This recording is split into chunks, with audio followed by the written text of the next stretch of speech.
Hello, I'm Abigail Young, 32. Last month, my life turned upside down during my dad's retirement dinner. My sister stood up, finger pointing straight at me. You're an uneducated failure. Probably selling drugs to get by, she sneered. Silence followed, no laughter. Plates rattled as Dad slammed his fist. Mom's gaze was colder than ice. The guest stared, waiting for me to crack. Her smirk burned like fire. Voices rose, get out. Don't come back. But instead of breaking, I smiled, calm, controlled, unshaken. I clicked my heels against the hardwood, each step sharp, echoing my resolve. They had no idea I'd been living a double life. If this story hits home, tap the hype button in these first 7 days. Early support helps others who need this story find it. I grew up in Fort Worth, Texas, where Sundays were like clockwork, church, pot roast, barbecues, all under one rule my father, Scott Young, repeated like gospel, a degree equals stability. A degree equals a real career. Mom, Crystal, nodded along. Anna absorbed it all, family favorite, straight A student, debate club champion, campus tours booked before 16. I was the odd one out, chasing things that didn't fit. At 14, I started stringing bead bracelets and posting grainy photos online. That first $200 felt electrifying. I waved it at dinner. Dad barely lowered his newspaper. That's cute, he said. Focus on school or you'll regret it. Mom patted my arm. A hobby, honey, not a future. Anna rolled her eyes. Why waste time? Study for the SATs. By 15, I bought a used laptop and taught myself coding. Neighbors paid me $20 an hour for simple calendar and weather apps. A retired teacher paid $500 to rebuild her book club system. I worked past midnight, fingers aching, proud and awake. When I showed Dad, he scoffed. Side hustles don't build futures. Mom added, Anna's planning college. Plan yours. Their words cut sharper than any red pen. Dinners became endless comparisons. Anna's essays and internships were praised. My 30 bracelets and cafe app dissolved into silence. I became the invisible daughter. At 18, I enrolled in community college to keep the peace. Business and intro coding felt like cages of lectures. After one semester, a lock clicked inside me. I'm dropping out, I said. Dad's face turned crimson, knuckles white. You're throwing your life away, he roared, the table shaking. Mom cried. We raised you better. What will people think? Anna crossed her arms. Told you she'd quit. Verdict delivered. I left with $2,000, a thrifted suitcase, and unwavering resolve. I should have known then they'd never see me as enough. I moved into a tiny studio with creaky floors and thin walls. Ramen, black coffee, mattress on the floor by the outlets. Mornings began at 5. Nights ended only when the code ran. I taught myself Python and SQL, breaking things, rebuilding them. My first project, a local freelancer marketplace, collapsed fast. Light traffic froze sessions. Database locked like a vault. Refunds drained savings. Apologies burned through my inbox. Dad asked about school. I said fine, then coded till dawn. Second try, a budgeting app for broke students. Looked nice but navigated like a maze. Users bounced instantly. Reviews stung, but they mapped the path I needed.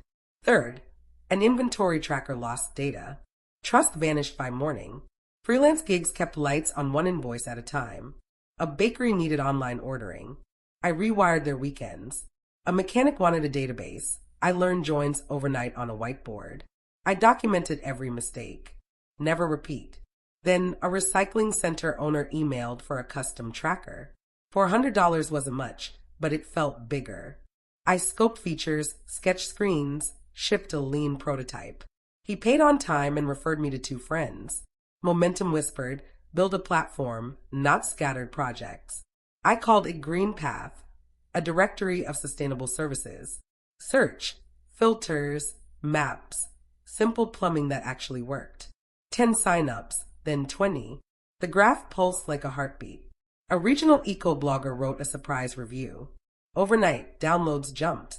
Emails poured in from nearby towns. Partnerships brought featured listings. Revenue finally steadied. Servers tipped once.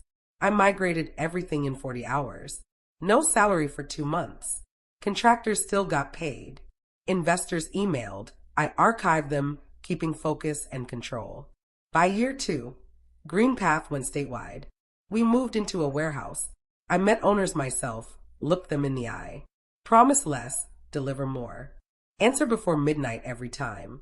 Users passed us along city to city like a secret. I kept my success hidden at home, the loneliest discipline. When asked, I said business is okay. Nothing dramatic. Truth? Servers, payroll, roadmaps, 1,000 decisions. Milestones happened over cardboard, pizza, and a blanket. Green Path grew. Something colder grew inside me too. Respect never came. Only comparison and doubt repeating endlessly. So I stayed quiet, kept my distance, contributed when needed, never announced it. I told myself it was mercy. If they wouldn't see me, at least they'd feel safe. I called it love. Some nights it felt like ransom. What they called luck was pure work. Line by stubborn line, I felt a reckoning coming. Green Path kept growing, steady, relentless. Year 3. Warehouse office, real traction, payroll met, 45 employees. I fixed bugs past midnight nightly. I wanted control, not applause. I wanted my family to see me without choking. I kept the truth small on every call home. Business is okay, I'd say, wiping pizza grease off my hands. They praised Anna's promotions, Dad's bridges, Mom's club.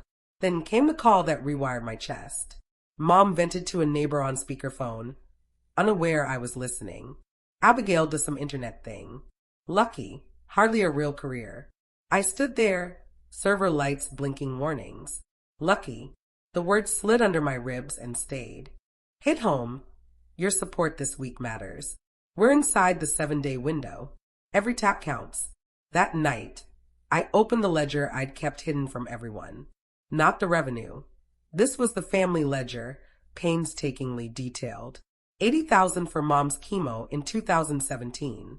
$60,000 for Anna's wedding and honeymoon in 2019. $30,000 to fix Dad's roof in 2021. Phone bills, streaming subscriptions, insurance, quietly carried by me for years. Total? $170,000. No acknowledgement. Every transfer I disguised through third parties and shell accounts. Not to feel superior, just to avoid endless lectures. If they knew, they'd call it bragging or manipulation. So I turned love into spreadsheets, margins, and hidden math. The breaking point came on a weekend visit. Anna laughed with her friends on a video call, unaware I was there. Abigail bragged about getting lucky through an app, smug and sure. Still, she lacked wisdom. Judgment and refinement can't be taught. I washed a mug until the water ran scalding. Loneliness settled in, heavy as a coat I'd sworn I'd burned. I had built a company. They had built a story about me. Small, grateful, conveniently forgettable. Sometimes I told myself secrecy was mercy. Mostly it was fear. I wanted respect without pleading or arming their contempt. Then I made a decision, clean and precise, like a ledger entry. No more hidden math. No more shrugging at lucky. If they wouldn't see me, I would make them look. I chose Dad's retirement dinner to lift the veil. I wrote a 5-minute speech and practiced until my voice grew hoarse. I printed receipts, each transfer tabbed, dated, undeniable. I opened a retirement account, $100, 000 funded, and slipped it into a sleek binder. Steady hands. I didn't want theatrics. I wanted family to meet truth. This dinner would either mend us or cut us clean. If it cut, I was ready to bleed. What she said next still echoes. I arrived early, binder in my bag, hands steady. Dessert landed. I stood. I have something to share. Eyes turned. My voice stayed calm. I built Green Path from nothing. 45 employees. Over 1 million users nationwide. I learned by failing forward repeatedly. I slid the binder to Dad. This is what I've done. $80,000 for Mom's chemo in 2017. $60,000 for Anna's wedding and honeymoon in 2019. $30,000 for your roof in 2021. Receipts, transfers, tabbed, dated, undeniable. And this, I placed an envelope beside it. is a funded retirement account, $100,000. I waited for a breath, for gratitude, for something resembling family. Anna shot up so fast her chair scraped the tile like a scream. You're an uneducated failure, she spat. Probably selling drugs. Gasps rippled. Forks clattered. Dad didn't read. He tore a tab page in half. We're ashamed, he thundered, fist pounding the table. Throwing money doesn't make you better than us. Mom's gaze went cold. We never asked. Get out, Anna snapped. And don't come back. Everything inside me went silent like snow in Texas. I gathered the binder and envelope. Understood. Heels clicked, a deliberate, final rhythm to the door. In the car, I called my lawyer, calm and steady. Pull records on my parents' rental. If it's listed, I'm buying it. Cash. Close within the week. It was listed. We closed. Title came back to me. My lawyer drafted exact, dry notices on green path letterhead. New ownership, rent at market, $3,000 per month, 30 days to comply or vacate. Utilities reimbursement, $20,000. Mom called, voice trembling. How could you do this, Abigail? It's business, I said, and left it there. Anna texted fire-filled paragraphs. I archived every word. Then I severed the cords they never knew I'd tied. Family phone plan canceled. Streaming services left to expire. Insurance policies formally removed. No more invisible arithmetic. No more quiet absolutions. On LinkedIn, I wrote anonymously about boundaries and self-worth. I sent a final, handwritten certified letter. I loved you and I helped you. After tonight, I stop. Money stops. Contact stops. I wish you well from afar. Revenge didn't feel like rage. It felt like clean air. But power without peace isn't freedom. I still had to heal.